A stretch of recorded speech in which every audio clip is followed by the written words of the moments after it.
구약성경 817페이지 시편 23편. 오늘은 1절에서 4절까지 말씀을 읽도록 하겠습니다. 여호와는 나의 목자시니 내가 부족함이 없으리로다. 그가 나를 푸른 초장에 누이시며 쉴만한 물가로 인도하시는도다. 내 영혼을 소생시키시고 자기 이름을 위하여 의의 길로 인도하시는도다. 내가 사망의 음침한 골짜기로 다닐지라도 해를 두려워하지 않을 것은 주께서 나와 함께 하심이라. 주의 지팡이와 막대기가 나를 안위하시나이다. 아멘. 여러분, 저 시 좋아하세요? 여자분들은 시 좋아하냐고 물으면 다 좋아한다고 그런다고 그러는데, 연극보다 영화를 좋아하시죠? 그러면 싫어하고, 영화보다 연극을 좋아하시죠? 그러면 좋아한대요. 예. 시를 많이 보고 낭송하고 그러십니까? 그 시인 중에 참 안타까운 분이 윤동주 시인입니다. 별에는 밤 서시를 비롯해서 윤동주 시인은 우리나라가 해방되기 몇 달 전에 25살의 나이로 감옥에서 죽었어요.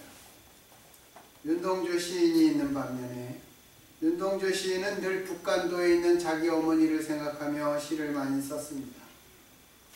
또 외정시대 때 죽은 그러한 시인들이 여럿 있는데, 또 다른 한 분도 있습니다. 뭐 여러 명 있지만, 일제 강점기 암울한 때에 태어나 해방을 보지 못하고 1943년경에 33세 나이로 요절한 시인 김소월, 여러분 다 아시죠? 짧은 생을 살았지만 여러 편의 좋은 시를 남겼습니다. 그 중에 초혼이라는 시가 있습니다. 우리가 다 잘 아는 시입니다. 그거를 이렇게 몇 줄 읽어보면 이런 것입니다. 산산이 부서진 이름이요, 허공 중에 헤어진 이름이요, 불러도 주인 없는 이름이요, 부르다가 내가 죽을 이름이요, 떨어져 나간 앉은 산 위에서 나는 그대의 이름을 부르노라. 설움에 겹도록 부르노라. 설움에 겹도록 부르노라. 부르는 소리는 비껴가지만 하늘과 땅 사이가 너무 넓구나. 선체로 이 자리에 돌이 되어도 부르다가 내가 죽을 이름이요. 그리고 맨 마지막은 사랑하던 그 사람이요, 사랑하던 그 사람이요. 그렇게 마치는 시입니다. 이 시의 느낌은 한맺힘이 담겨 있습니다. 초혼이라는 것은 죽은 자의 넋을 부른다는 뜻입니다. 죽은 자에 대한 애통함이 아직 남아있으니 가지 말라고 부른다는 것입니다. 김소월 시인은 이 초혼을 빌어서 조국에 대한 안타까움을 시로 승화시켰습니다. 아무리 불러도 대답 없는 이름, 잃어버린 나라를 의미합니다. 그 속에 참으로 애절함이 넘쳐있는 시, 초혼입니다. 여러분, 우리가 신앙생활할 때 가장 힘들고 어려운 때는 언제입니까? 여러분은 지금까지 살아오면서 언제 가장 이 신앙에서 힘들었습니까? 하나님을 애타게 부르는데 하나님께서 아무런 대답을 안 하실 때, 하나님의 부재하심이 느껴질 그때가 아니었습니까? 하나님을 믿고 따르는 백성에게 하나님께서 대답하지 아니하시고 마치 계시지 않은 것처럼 느껴질 때, 그때가 정말 그리스도인들에게는 위기입니다. 그러나 하나님께서 부재하심에 그것이 느껴져도 거기에 아무런 어려움을 느끼지 않는다면 그것은 근본적으로 심각한 문제일 것입니다. 시편 23편을 통해서 다윗은 늘 자기 옆에 계시면서 푸른 초장 쉴만한 물가로 인도하시는 목자를 고백하고 있습니다. 그런데 시편 22편, 그 바로 한편 앞에 있는 1절과 2절에서 다윗은 이렇게 절규하고 있습니다. 나의 하나님, 나의 하나님, 어찌하여 나를 버리셨나이까? 어찌하여 나를 멀리하여 구원해 주시지 않으시며 내 신음하는 소리를 듣지 아니하시나이까. 내 하나님이시여 내가 낮에도 부르짖고 밤에도 잠잠치 아니하오나 응답지 아니하시나이다. 다윗이 바로 한편 앞에서 23편과는 정반대의 그러한 부르짖음을 하고 있습니다. 여러분, 이 말을 예수님께서 십자가에서 하셨죠. 엘리 엘리 라마 사박타니, 그렇게 절규하셨습니다. 인생에 어두운 그림자가 드리워진 시기에는 누구라도 저렇게 응답 없는 하나님, 침묵하시는 하나님, 계시지 않은 것 같은 하나님을 경험하며 탄식할 수 있습니다. 그래서 시편 90편을 보면 시작이 그렇습니다. 여호와여 잠잠치 마시고 침묵치 마시고 고요치 마소서. 그렇게 고백하고 있습니다. 믿음의 조상 욥은 내가 앞으로 나아가도 하나님께서 아니 계시고 내가 옆으로 나가도 하나님을 만날 수 없다, 그렇게 고백하고 있습니다. 믿음의 용사인 다윗도 그랬습니다. 그러나 그것이 다윗과 그렇게 몇 명만 그랬습니까? 우리가 성경에서 인정하는 믿음의 인물들은 모두 그랬습니다. 그러나 그들이 그러한 어려운 때를 이겨낼 수 있었던 것은 목자에 대한 믿음, 오직 그 한 가지였습니다. 우리가 시편 23편을 묵상하는 것도 믿음으로 그 어두움과 어려움을 이겨내고 감사와 찬양을 회복하기 위함입니다. 우리가 지금 시편 23절 1절에서부터 여기까지 한 5-6번을 이미 했습니다. 다음 편에는 4절 B 후반부를 하겠지만, 우리가 이것을 읽어보면 다윗은 시편 23편에서 여호와는 분명 자신을 기르시는 목자라는 것입니다. 믿음이 어려움 속에 있다가 회복되고 나면 저절로 감사가 나오는 것이 양들의 자세입니다. 그 어떤 환경, 심지어 사망의 그림자가 깊게 드리워진 음침한 계곡에 있을지라도 그곳을 벗어나게 되는 것입니다. 우리가 시편 23편을 전체적으로 보면 거기에 주어는 하나님입니다. 여호와입니다. 그런데 오늘 우리가 읽은 4절에서의 주어는 내가입니다. 내가 사망의 음침한 골짜기를 다닐지라도, 그렇게 얘기하고 있습니다. 낮 시간 동안에 주께서는 나를 푸른 초장에 누이시고 쉴만한 물가로 인도하셔서 내가 거기서 평안히 쉬었다는 것입니다. 그때도 하나님께서 나와 함께 하셨고, 또 내가 사망의 음침한 골짜기를 다니는 밤 시간 동안에도 나와 함께 하신다는 것을 양으로서 다윗은 안다는 것입니다. 이 구절은 주님과 나, 목자와 양 상호 간의 인식과 응답과 교제가 얼마나 깊은가를 알 수 있는 구절입니다. 우리가 오늘 내가 사망의 음침한 골짜기로 다닐지라도, 우리가 4절의 앞부분을 생각하면서 우리가 함께 말씀을 나누어 보겠습니다. 우리가 시편 23편 4절의 내용을 보면 양이 스스로 사망의 음침한 골짜기로 간 것이 아닙니다. 자신을 양으로 표현한 다윗은 양에게 부족함이 없도록 끝까지 보호하시며 가장 좋은 곳으로 인도하시는 목자, 그 목자를 궁극적으로 그리고 있습니다. 이 시편 23편에서는 또 목자를 절대로 떠날 수 없는 양 같은 자신의 존재를 다윗은 그리고 있습니다. 3절을 보면 목자는 양에게 가장 좋은 길인 의의 길, 바른 길로 인도하신다고 고백합니다. 그 의의 길이 돌아가는 길이건 험한 골짜기의 길이건 목자는 목자의 이름을 걸고 양에게 가장 좋은 길을 선택하여 인도한다는 것입니다. 그리고 양은 그 목자를 믿고 따라간다고 하였습니다. 이 표현을 우리가 오늘 그 4절 내가 사망의 음침한 골짜기로 다닐지라도에 적용시키면 걸어가고 있는 것은 분명 양이지만 양 앞에 누가 있습니까? 목자가 있습니다. 목자가 앞서서 걷고 있고 양은 그 목자를 따라가고 있는 것입니다.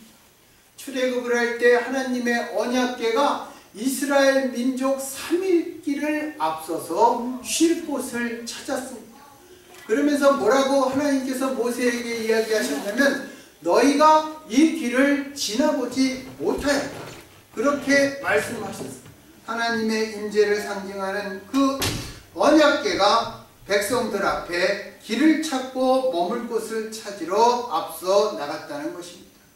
예수님께서 예루살렘에서 돌아가시기 위해서 들어갈 때 여리고를 떠나 예루살렘에 가실 때에도 제자들 앞장서서 걸어갔습니다. 똑같은 말입니다. 양은 목자를 따라 정말 가고 있고 목자는 양을 앞서서 걸어가고 있다는 것입니다. 그런데 어느 순간 목자가 음침한 골짜기로 들어갑니다. 짙은 어두움이 깔린 험한 골짜기로 양들을 부르면서 그 지팡이를 탁탁 치면 양들은 자기 목자의 지팡이 소리를 듣고 그 소리 나는 방향으로 가는 것입니다. 왜 그리로 목자가 들어가겠습니까? 거기를 지나가야 푸른 초장과 쉴만한 물가로 갈 수 있습니다. 그 골짜기를 지나가지 않으면 푸른 풀밭에 도착할 수 없기 때문입니다. 그러나 양은 그 사정을 알 수 없습니다. 그 사정을 알 수 없으니 양은 그 순간 선택해야 하는 것입니다. 위험한 골짜기를 들어가지 않거나 목자를 믿고 따라 들어가는 것입니다.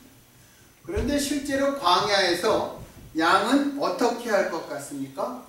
양은 목자를 따라간다고 합니다.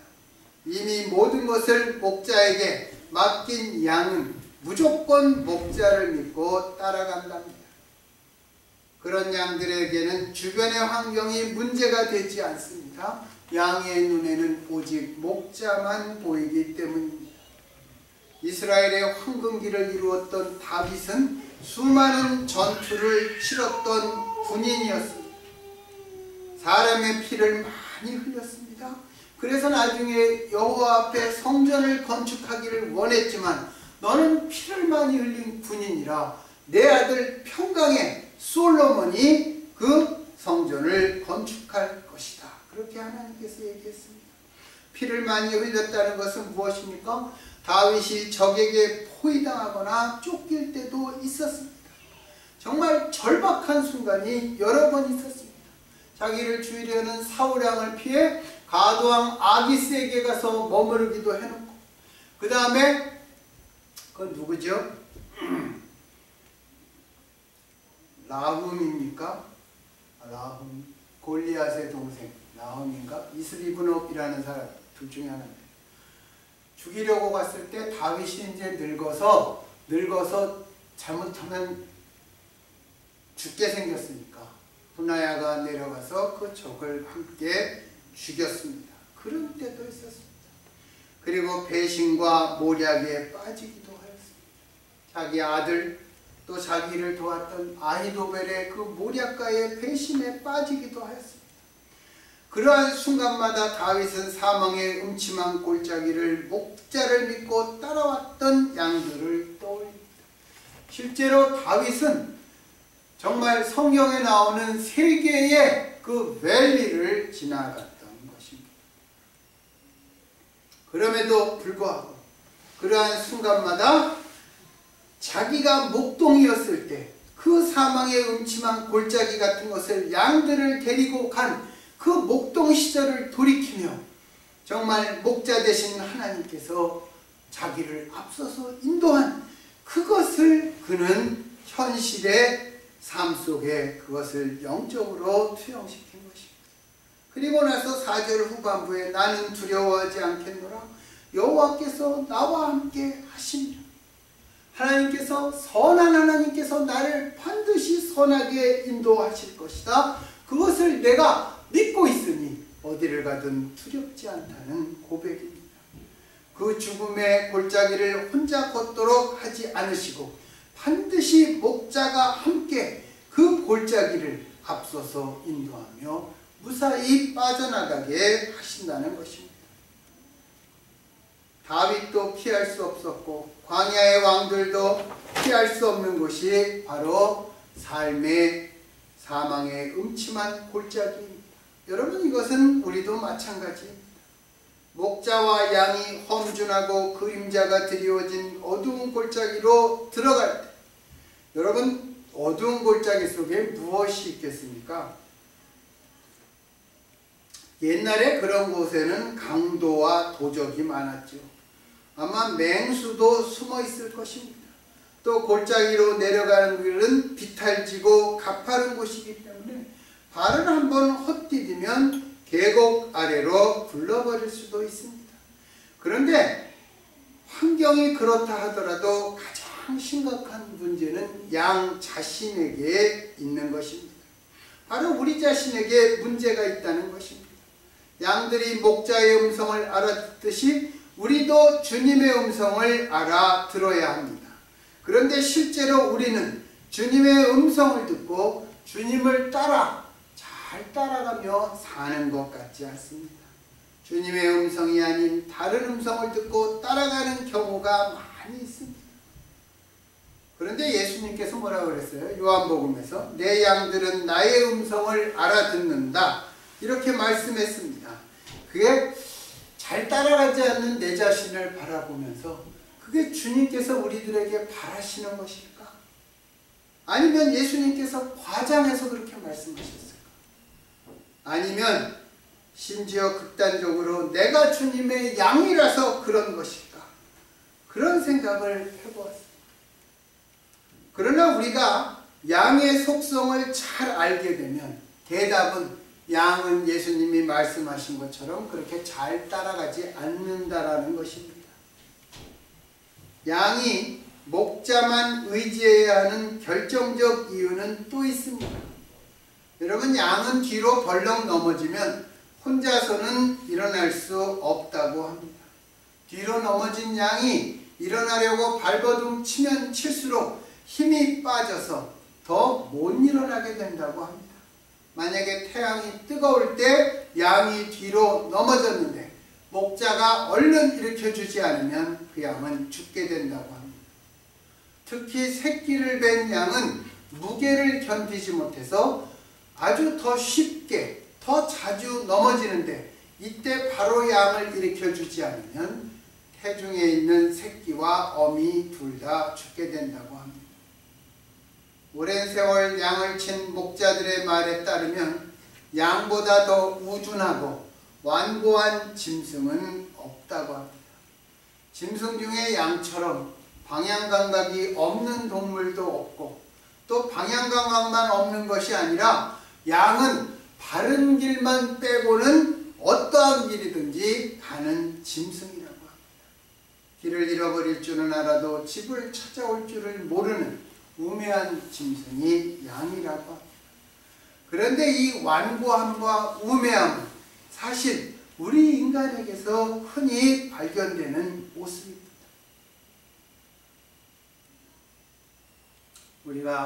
제가 전번에 성경 공부할 때 그런 얘기했죠. 잣대와 줏대, 잣대와 기준이 있습니다. 사람은 저마다 다 자기 나름대로의 잣대가 있습니다. 우리가 그것은 또 세계관이라는 말로 연결시킬 수도 있습니다. 그런데 내 잣대로 내 주변에 일어나는 것, 다른 사람의 말과 행동을 판단하고 그것을 우리가 절대적 기준으로 삼습니다. 그렇게 될 경우에 내가 가지고 있는 그러한 기준으로 그것이 굳어져 버리는 것입니다. 그래서 거기에서 양들이 가지고 있는 우둔함과 완고함이 우리에게 나오지 않나, 그런 생각을 해보았습니다.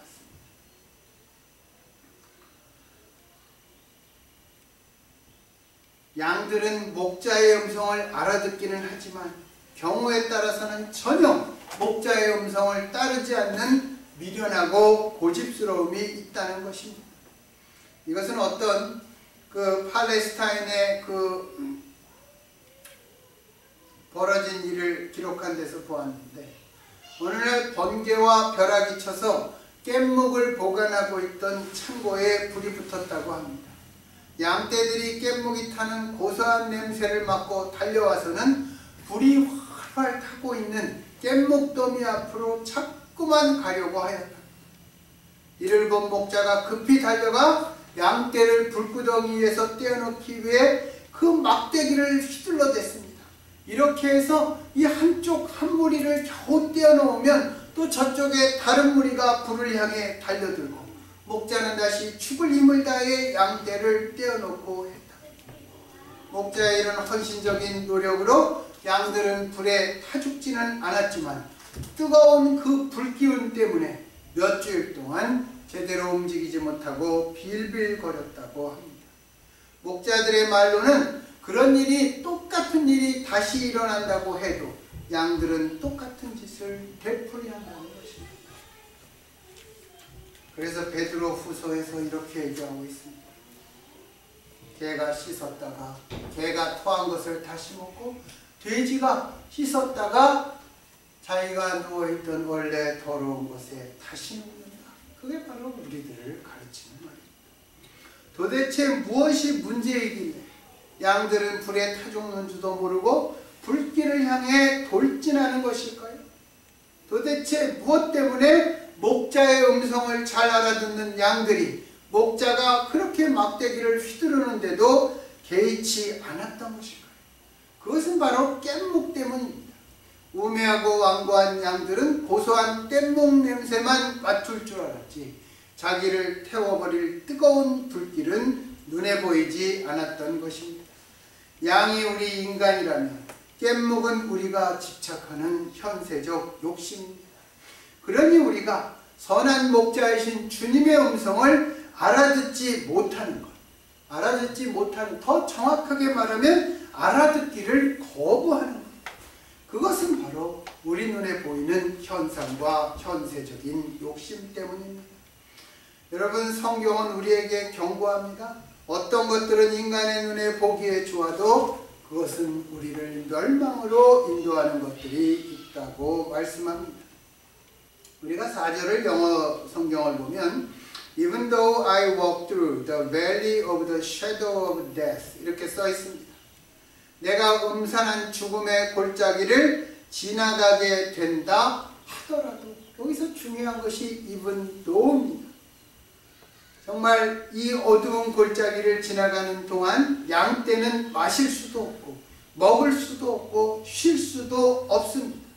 불안하고 초조하고 두려운 시간이라 밤 시간은 양들에게는 죽음을 체험하는 시간이 되는 것입니다. 이 시간에 양들이 할 수 있는 것은 인내를 가지고 묵묵히 걸어가는 그 방법밖에는 없습니다. 양들이 목자에게 어서 이 어두움을 제거해달라고 요구할 수도 없습니다. 아침의 시간이 오기 전까지 어두움은 물러가지 않습니다. 그러니 양들은 목자에게 어두운 골짜기 대신 밝고 평탄한 길을 요구하기보다 목자가 자기들과 함께 있다는 사실을 인식하고 어두운 골짜기를 지나가야 한다는 것입니다. 언제 이 어두운 골짜기가 끝나는가? 그것은 하나님만 아십니다. 그것은 하나님만 아십니다. 욥기가 그 커다란 고통을 당한 욥의 이야기이기 이전에 하나님의 입장에서는 욥기는 욥의 믿음을 보는 하나님의 이야기이기 때문에 욥기는 그래서 믿음의 책인 것입니다. 여기에서 중요한 단어는 even though입니다. 무엇 하더라도, 무엇 때문이더라도, 비록이라는 신앙 고백, 그것이 우리의 가슴 깊숙한 곳에서 우러나와야 하는 것입니다. 비록 무엇이라 하더라도 그 시련을 적극적으로 대면하려는 우리의 자세를 드러내는 단어이기 때문입니다. 내가 비록 어두운 사망의 골짜기를 지날지라도 내 곁에 주님이 계시니까 내가 무섭지 않다, 두려워하지 않다는 것입니다. 예수님께서 내 옆에 계심으로 이 어두움의 시간을 내가 인내하고 이겨낸다는 신앙입니다. 우리가 주를 믿는다는 것은 왜 그렇습니까? 왜 우리가 주를 믿습니까? 예수님께서 나를 따라오라 그렇게 부르셨기 때문입니다. 예수님께서 우리에게 자신을 따라오라고 하신 것은 우리의 앞길에 모든 어려움과 장애물을 제거하고 우리의 길을 편안하게 만드셨기 때문이 아닙니다. 길이 험난할 때에도 포기하지 않고 따라갈 수 있도록 하시기 때문입니다. 그래서 우리에게 모든 근심과 염려와 불안을 버리라고 말씀하시는 것입니다. 여러분, 오늘날 한국에서 갑을관계가 굉장히 심각한 것 같아요. 갑을관계. 아시죠? 갑을관계. 예를 들어서 공무원과 공기업 직원이 만날 때 공무원이 갑이 되고 공기업 직원이 을이 됩니다. 대기업과 중소기업이 만나면 대기업이 갑이 되고 중소기업이 을이 됩니다. 같은 은행 업무에서도 대출을 담당하는 사람은 돈 빌리러 오는 사람한테 이렇게 뻣뻣하잖아요. 그게 갑이고 돈 빌리러 오는 사람은 을입니다. 그렇지만 우리 은행에 예금을 많이 구하러 정말 사업체나 가정을 쫓아다니는 은행 직원은 같은 은행이지만 그 사람이 을이고 돈을 예금을 할까 말까 고객이 갑이 돼요. 퇴직하고 난 다음에 갑들은 대체적으로 다 망한답니다. 을은 살아납니다. 을은 왜 그렇습니까? 자기가 사람을 상대하면서 상대적인 그러한 낮은 위치, 그 비굴한 수모까지 당하면서도 그 어두운 길을 통과해 봤기 때문입니다. 그래서 제가 오래전에 들은 얘기인데 공무원 하는 사람 중에 누가 퇴직을 한다 그러면 벌써 20년 전에 그 소리를 딱 들은 사기꾼이 그 말을 해준 사람한테 그 자리에서 50만 원을 현찰로 딱 줍니다. 말 한마디만 합니다. 제 친구 아버지도 어디 분수하다가 은퇴했는데 자기가 가서 직접 보고 확인한다고 해놓고 거기다가 퇴직금을 다 털어놓습니다. 4월 만에 회사가 없어졌어요. 그게 갑의 방법. 내 중심적으로 사는 것. 내가 주인이 되기 때문에 나는 항상 내 기분대로 해야 되고 나는 상처받지 않으려고 합니다. 그것이 내가 예수님과 나 사이에 갑으로 사는 것입니다. 말씀이 나한테 들어옵니다. 말씀을 참 감당하기가 어려워요. 부대끼고 정말 어떻게 이 말씀 앞에 우리는 절망할 수 없어요. 그밖에 할 게 없습니다. 우리 마음속에 사랑이 있습니까? 요한은 뭐라 그랬어요? 자기가 늙어서 쓴 서신에 사랑하지 않으면 하나님의 자녀가 아니다. 내 마음속에 미움이 얼마나 많이 있습니까? 우리가 그런 것을 붙잡고 내가 예수님의 말씀 앞에 을의 관계에 서야 한다는 것입니다.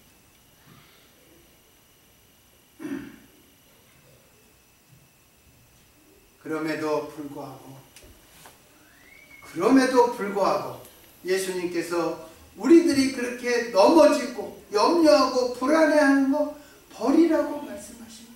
왜 그렇습니까? 예수님께서 함께 하시니까 그런 것입니다. 예수님께서 내 손을 꼭 붙잡고 계시니까 우리가 넘어지려고 해도 넘어지지 않고 주님과 같이 간다는 것입니다. 여러분, 요한복음 10장 28절 29절 제가 자주 얘기하는 것입니다.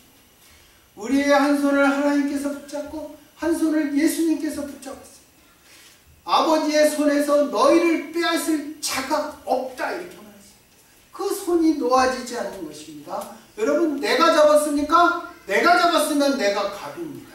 하나님께서 잡았으니까 하나님이 갑이고 내가 을입니다. 우리가 어린아이들 이렇게 부모가 양쪽에서 데리고 갈 때 길을 건너가 걸어갈 때 부모가 잡습니까? 아이가 잡습니까? 아이가 잡으면 아이가 발을 헛디딜 때 넘어지는 것입니다. 부모가 잡기 때문에 발을 헛디뎌도 넘어지지 않는 것입니다. 하나님과 예수님께서 우리들의 손을 그렇게 붙잡고 우리가 발을 헛디디면 손을 확 이렇게 드는 것입니다. 넘어지지 않게. 그래서 우리가 절대로 정말 넘어지지 않는 것입니다. 사도 바울은 그 말은 우리가 사방으로 우겨싸움을 당해도 당하지 않고 절망 속에서도 실망하지 않고 궁지에서도 좌절하지 않는 것입니다. 왜 그렇습니까? 주께서 잡고 계시기 때문입니다. 주께서 우리에게 베푸시는 은총은 우리의 인생길에서 어두운 밤을 치워주시는 것이 아니라 우리가 어두운 밤을 잘 걸어갈 수 있도록 도와주시고 걸어가는 도중에 넘어지려고 발을 헛디딜 때마다 잡고 계신 손을 들고 우리를 다시 세워서 다시 걷도록 하시는 것입니다. 그러므로 우리는 주님 앞에 인생의 어두움을 치워달라고 할 것이 아니라 어두움 속에서 주님을 신뢰하고 걸을 수 있는 용기와 믿음을 달라고 기도해야 할 것입니다. 시편 121편에 보면 이렇게 말씀하고 있습니다. 여호와께서 너를 실족지 않게 하시니 너를 지키시는 이가 졸지 아니하시리로다. 이스라엘을 지키시는 이는 졸지도 주무시지도 아니하신다. 그렇게 말씀합니다. 여러분, 이 표현을 어디서 가지고 왔겠습니까? 여호와께서 너를 지키시는 이가 졸지도 아니하시고 잠도 아니하시고 목축을 주업으로 삼았던 이스라엘 사람들이 양을 지키는 목자의 모습에서 가져온 표현입니다. 그렇습니다. 목자는 양을 지킵니다. 낮에만 지키는 것이 아니라 어두운 밤일수록 험한 골짜기에서 더욱더 항상 목자는 양을 지키고 보호합니다. 지키다가 잠시 한눈을 팔거나 다른 볼일을 보러 자리를 뜨는 적이 없이 항상 나와 함께 하신다는 것입니다. 자연에도 순환주기가 있는 것처럼 우리의 인생과 신앙에도 순환주기가 있습니다. 낮이 있으면 밤이 있고 양지가 될 때가 있고 음지가 될 때가 있고 은총이 넘칠 때가 있고 시련이 있을 때가 있습니다. 그런데 하나님께서 왜 이런 일이 일어나게 하실까요? 성경에 보면 그렇게 써 있습니다. 육신의 아비도 자식을 징계하거늘 하물며 하늘아버지께서 너희들을 징계하지 않겠느냐. 징계가 없으면 사생자라고까지 말씀하고 있습니다. 그래서 여러분, 자식 키울 때 징계하면서 키워야 됩니다. 모든 걸 다 받아주면 성경적 견지로 봐서는 그거는 사생자. 그리고 모든 것에 정말 성스러움을 가르쳐주기 위해 우리의 고통이 하나님의 뜻 안에서 마련된다는 것을 깨닫게 하면 우리는 결코 어두움에 넘어지지 않을 것입니다. 여러분, 오늘 이렇게 올 때 비가 많이 와서 여기 체라우치 리버에 물이 꽉 찼습니다. 그런 때 보면 참 강물은 도도하게 흐릅니다. 우리가 보기에는 저렇게 거칠고 넘치는 강물이지만 그 강물도 깊은 산골짜기에서 시작된 한 방울 한 방울들이 모여서 이 골짜기 저 골짜기를 지나면서 수많은 시련과 고비를 극복해야 되는 것입니다. 그래야 넓은 강에 이르게 되는 것입니다. 그리스도인의 고통스러운 체험도 수심이 깊은 영적 바다에 이르기 위한 귀한 체험이 되는 것입니다. 여러분, 우리는 참 물에서 많은 것을 배워요. 여러분, 가장 낮은 물이 어디죠? 바다입니다. 그런데 가장 큰 물이 어디입니까? 그것도 바다입니다. 하나님께서 우리에게 주시는 은혜는 하늘로부터 내려오기 때문에 낮은 데로만 흐르는 것입니다. 우리가 그 사실을 망각하고 하나님의 낮은 데로 흐르는 은혜를 가지고 우리는 자꾸 높아지려고 하는 모습들을 보는 것입니다. 여러분, 그 은혜는 정말 두 강물이 만나도 어떡합니까? 다투지 않습니다. 웅덩이를 만나면, 분지를 만나면 그것을 다 채우고 그 다음에 나갑니다. 심지어 절벽을 만나면 떨어지기까지. 들판을 만날 때 이렇게 일직선으로 흐르는 강물 보았습니까? 들판을 딱 가르지 않습니다. 물은 이렇게 굽이굽이 흐르면서 들판을 적시는 것입니다. 여러분, 은혜의 흐름은 그런 것입니다. 그리스도인들은 아무리 견디기 어려운 고통이라 하더라도 시간이 흐르면서 고통이 가라앉고 심신이 회복되면 그 고통의 자리에서 하나님을 보게 되는 것입니다. 여러분, 그 고통의 현장에서 우리는 이 고통의 상황을 바꿔달라고 기도합니다. 그런데 하나님은 어떻게 합니까? 우리를 먼저 바꾸어 주시는 것입니다. 상황이 변했습니까? 아닙니다. 상황은 변하지 않았습니다. 내가 변한 것입니다. 그것이 하나님께서 우리에게 내려주시는 그러한 인도와 은혜라는 것입니다. 누구든지 사람은 인생길에서 반드시 어두운 밤을 맞게 됩니다. 그것이 질병일 수도 있고 경제적 곤란일 수도 있고 가정적 불행일 수도 있고 꿈과 소망의 좌절일 수도 있고 아무리 노력해도 풀리지 않는 어려움일 수도 있습니다. 이러한 시간 속에서 우리는 누구와 이 어려운 시간을 인내해야 되겠습니까? 예수님이 내 옆에 계시다. 그 확신의 믿음으로 이 시간을 거쳐가야 되는 것입니다. 2008년입니까?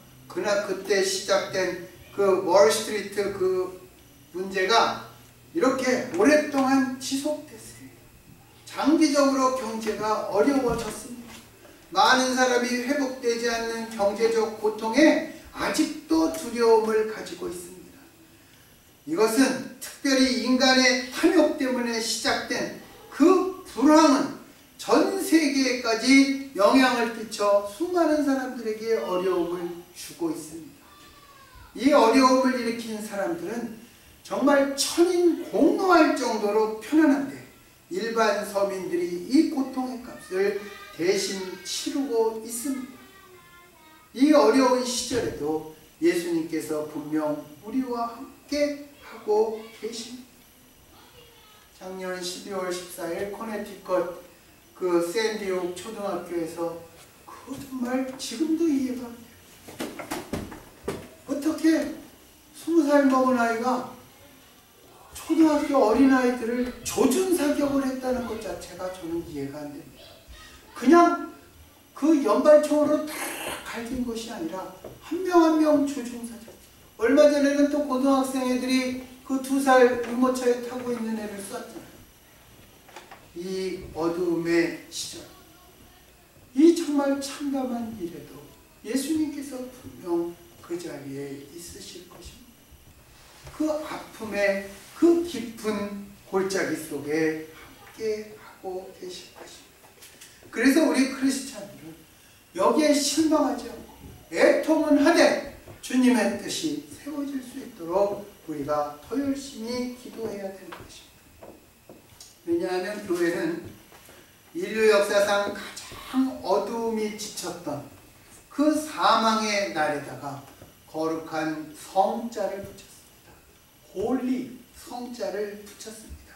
그것이 바로 성금요일이고 영어로는 우리가 Good Friday라고 합니다.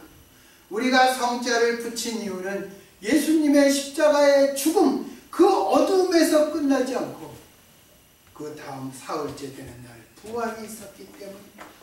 그것은 부활이 영원한 희망이기 때문입니다. 그리스도인들도 인생의 어둠이 짙으면 짙을수록 개인적인 성금요일의 어두움으로 여기고 희망의 부활을 기다려야 할 것입니다. 예수님께서 통과하신 가장 어두웠던 사망의 음침한 골짜기, 그것이 무엇입니까? 십자가입니다. 우리 때문에 돌아가신 것입니다. 그 길을 먼저 통과하신 주님께서 우리를 앞서서 지금도 인도하고 계십니다. 주께서 인도하시는 대로 따라가는 주님의 양이 되기를, 십자가의 골짜기를 우리를 위해 통과하신 예수님 이름으로 축원합니다. 기도하겠습니다.